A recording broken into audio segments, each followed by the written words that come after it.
প্রতি বছরের মতো ২০২৬ সালেও চালু হয়ে গেছে বিধবা ভাতা এবং তালাকপ্রাপ্ত আবেদন।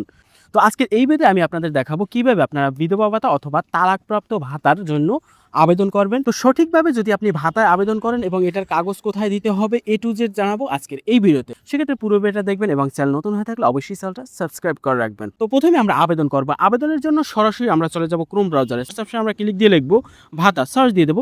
এখানে কিন্তু দুইটা লিঙ্ক দেওয়া হচ্ছে। এখানে প্রথম যে লিঙ্কটা সেই লিঙ্কটার উপরে ক্লিক দেবো, সাথে সাথে এইরকম একটা পেজে নিয়ে আসবে। আবেদনের সুবিধার্থে আমরা থ্রি ডটের উপর ক্লিক দিয়ে ক্রোম ব্রাউজারটাকে ডেস্কটপ মোড করে নেব, সাথে সাথে এইভাবে ডেস্কটপ মোড হয়ে যাবে। এখন এখানে দেখুন নতুন আবেদনকারীর তথ্য, এখানে নিচ থেকে অ্যারো চিহ্নের উপর যদি ক্লিক দিই, ক্লিক দেওয়ার পরে কিন্তু কোন কোন ভাতায় আমরা আবেদন করতে পারবো সেটা কিন্তু এখানে দেখা যাবে। এখানে আবেদনের নিয়মটা প্রত্যেকটা একই ধরনের।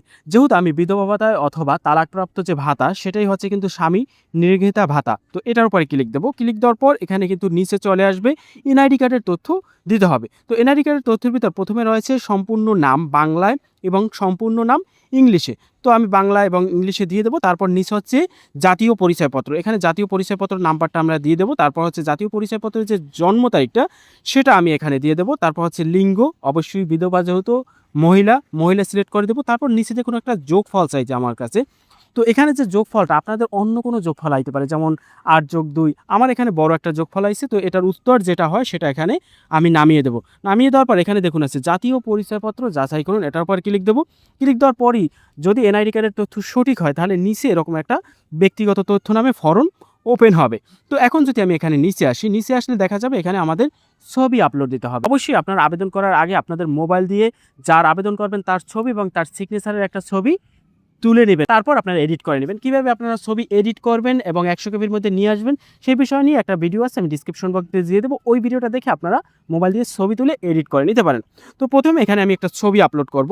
তো এখানে যে ফাইল নির্বাচন করুন, এটার উপর ক্লিক দেবো, সাথে সাথে গ্যালারিতে নিয়ে যাবো। গ্যালারি থেকে আমি তার একটা ছবি আপলোড দিব। তারপর দ্বিতীয় হচ্ছে সিগনেচার। এখানে আমি তার সিগনেচার আপলোড দেবো না, কারণ সে সিগনেচার পারে না, সে সবসময় টিপসই দেয়, এই জন্য সিগনেচার আপলোড দেওয়ার দরকার নাই। যদি সিগনেচার পারে তাহলে এখানে ছবি তুলে আমি কিন্তু দিতাম। আপনারা যারা পারে তাদেরটা অবশ্যই দিবেন এনআইডি কার্ডের মতো করে। তারপর এখান থেকে নিচে দেখুন আছে পিতার নাম বাংলায়, পিতার নাম ইংলিশে, মাতার নাম বাংলায়, মাতার নাম ইংলিশে, একদম এনআইডি কার্ডে যেভাবে আছে ওইভাবে দিয়ে দেবেন। তারপর আছে মোবাইল নাম্বার এবং বৈবাহিক অবস্থা, এটার পর ক্লিক দিলে বিধবা আছে এবং তালাকপ্রাপ্ত আছে যেটা আছে সেটা দিতে পারেন। তারপর এখানে হচ্ছে ধর্ম ইসলাম হইলে ইসলাম দেবেন, হিন্দু হইলে হিন্দু দেবেন, জাতীয়তা আছে, বয়স অটোমেটিক চলে আসবে, শিক্ষাগত যোগ্যতা এখানে কিন্তু কয়েক ধরনের আছে, নিরক্ষরও আছে 1 থেকে 5 পর্যন্ত, যেটা হয় সেটা দিয়ে দেবেন। তারপর পেশা গৃহিণী হইলে গৃহিণী দিয়ে দেবেন এবং কাজ যদি করে সেটা দিয়ে দেবেন। তো ব্যক্তিগত তথ্যটা একদম A to Z সুন্দরভাবে আপনারা পূরণ করবেন। আমি পূরণ করে দেখাতে পারবো না, কারণ ব্যক্তিগত তথ্য শেয়ার করলে ভিডিও ইউটিউব থেকে সরিয়ে ফেলে। ব্যক্তিগত তথ্য দেওয়ার পর হচ্ছে যোগাযোগ তথ্য। তো যোগাযোগ তথ্য এনআইডি কার্ডে যেটা আছে পিছনে ওইটাই কিন্তু আপনারা দেবেন। মূলত দেখা যায় অনেকে শ্বশুরবাড়ি থাকে, এনআইডি কার্ড অন্য জায়গার, তো এই জন্য যে জায়গায় এনআইডি কার্ড ওই জায়গায় স্থায়ী ঠিকানা যে তথ্যটা সেটা দিবেন। এখানে প্রথমে যে স্থায়ী ঠিকানা সেই স্থায়ী ঠিকানাটা আপনারা দিয়ে নেবেন এবং নিচ থেকে বর্তমান ঠিকানাটা আছে এটা যদি একই হয় তাহলে এখানে টিকমার্ক দিয়ে দেবেন, তাহলে অটোমেটিক ফিল আপ হয়ে যাবে। এখানে যোগাযোগের তথ্য আমি মিনিমাইজ করে নেব। তারপর হচ্ছে বিধবা ও স্বামী নিগৃহীত ভাতার অনুযায়ী বিস্তারিত, এখন এখানে বিস্তারিত তথ্য দিতে হবে। প্রথম হচ্ছে স্বাস্থ্যগত কর্মদক্ষতা। তো এটার পর যদি ক্লিক দিই, ক্লিক দেওয়ার পর এখানে কিন্তু দেখা যাবে যে সে সক্ষম না কর্মরত না অক্ষম।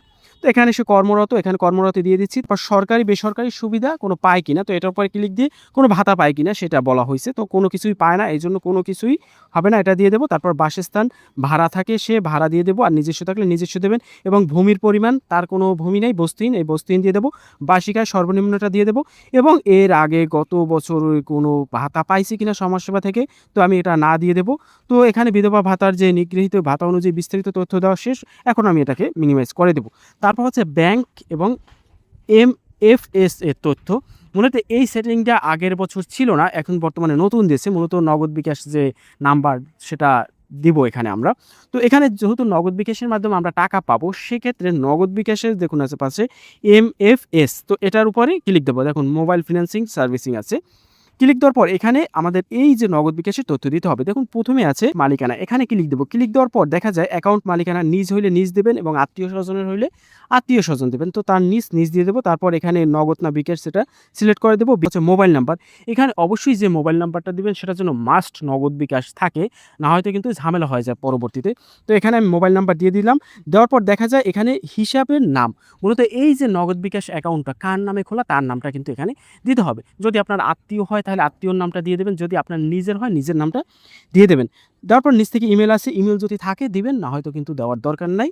তো এটা কমপ্লিট। তো আমি এটাকেও মিনিমাইজ করে নিব। তারপর নিচ থেকে হচ্ছে নমিনি।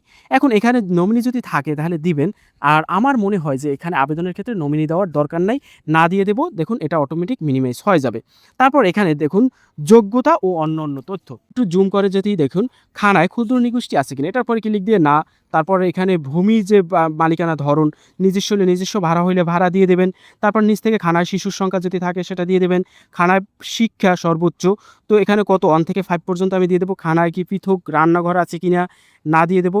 তারপর এখানে খানায় প্রধান বাসরত মেজের ফ্লোর কিসের তৈরি, তো এখানে কাঠ হইলে কাঠ দিবেন, টাইলস হইলে টাইলস দিয়ে দেবেন। তারপর আমি নিচ থেকে ক্লিক দেবো খানায় প্রধানের ঘরের দেওয়াল কিসের তৈরি, তো টিন এবং কাঠের তৈরি। এবং তারপর দেখুন রান্নাঘরের জ্বালানি উপকরণ কি দিয়ে জ্বালানি করে, এখানে এলপিজি গ্যাস আর পাতা হইলে আপনারা পাতা কাঠ দিয়ে দেবেন। তারপর হচ্ছে খানায় সদস্যর কী ধরনের টয়লেট ব্যবহার করে, স্যানিটারি টয়লেট, যেহেতু সবখানি এখন উন্নত। তারপর খানায় সদস্যর মালিকানার মোট জমি কত, তো আপনাদের জমি যদি থাকে তাহলে সেটা দিয়ে দেবেন, কোনো নাই আমি সেটাই দিয়ে দিলাম। তারপর এখানে খানায় কোনো সদস্য কৃষি অথবা অকৃষি শ্রমিককে নিয়োজিত আছে কিনা, না নাই আমি এটা দিয়ে দেবো। তারপর খানায় মালিকানাধীন পারস্পরিক রেগুলার কোনটি রয়েছে, মানে আপনাদের বাসায় কী রয়েছে সেটা সিলেক্ট করতে হবে, যেমন মোবাইল ফোন, ফ্যান, যেগুলো আছে আপনারা এখানে দেখে সিলেক্ট করে নেবেন। তো এটা কমপ্লিট হওয়ার পর আমরা পাশে টানবো। পাশে এখানে আছে দেখুন খানায় বা বাসস্থানটি কোথায় অবস্থিত, সিটি কর্পোরেশনে অবস্থিত। খানায় সদস্য সংখ্যা কত, এটা ক্লিক করে দেবো। খানায় প্রধানের বয়স কত, স্বামী স্ত্রীর শিক্ষার যোগ্যতা, এগুলো আপনারা আপনাদের মতো দিয়ে দেবেন। তারপর খানায় কি পৃথক ঘর আছে না। তারপর খানায় প্রধানের ছাদের কি দ্বারা তৈরি, টিন কাঠ। তারপর খানায় খাবারের উৎস কি, টিউবওয়েল দিয়ে দেবো। তারপর খানায় রান্নাঘরের জ্বালানি হিসেবে কি উপকরণ কত কেজি গ্যাস ব্যবহার করে সেটা বলা হয়েছে, তো এখানে সর্বোচ্চ মাসে সে 10 কেজি গ্যাস ব্যবহার করে। তারপর খানায় বিদ্যুতের লাইন আছে, জাতীয় গ্রিড আছে। তারপর গত 2 বছরে আপনার খানায় বিদেশি কোনো মানে রেমিনেন্স পাইছে কিনা সেটা বলা হয়েছে না। কৃষিখাতে ডিজেল ব্যবহার শূন্য। সর্বশেষ ঘরের সংখ্যা কয়টি, 1টি। মূলত এই যে খানার তথ্যটা, এটা হচ্ছে আপনি যে বাসায় থাকেন সেই বাসার কিন্তু তথ্যটা চাইছে। তো এটা সঠিকভাবে পূরণ হওয়ার পর আপনারা একটু চেক দিয়ে নেবেন। তো চেক দেওয়ার পর যদি সঠিক হয় নিচ থেকে যে সাবমিট আছে এটার পরে ক্লিক দেবো, নিশ্চিত করুন, এখানে ক্লিক দেবো। ক্লিক দেওয়ার সাথে সাথে একটু লোড নিয়ে এটা কিন্তু সাবমিট হয়ে যাবে। এখানে দেখুন আবেদনে একটা ট্র্যাকিং নাম্বার দেওয়া হয়েছে, আপনারা এই ট্র্যাকিং নাম্বারটি কপি করে নেবেন। এই ট্র্যাকিং নাম্বার দিয়ে কি করা হয় সেটা আমি একটু পরে বলছি। এখানে নিচ থেকে আবেদন ডাউনলোড করুন, এটার পর ক্লিক দেওয়ার সাথে সাথে কিন্তু আমাদের আবেদন ফর্মটা ডাউনলোড হয়ে যাবে। আমি ব্লার করে দিচ্ছি কারণ পার্সোনাল তথ্য আছে। যাই হোক, এখন আমরা ট্র্যাকিং নাম্বার দিয়ে আমাদের যে আবেদনটা সেটা ট্র্যাকিং করব।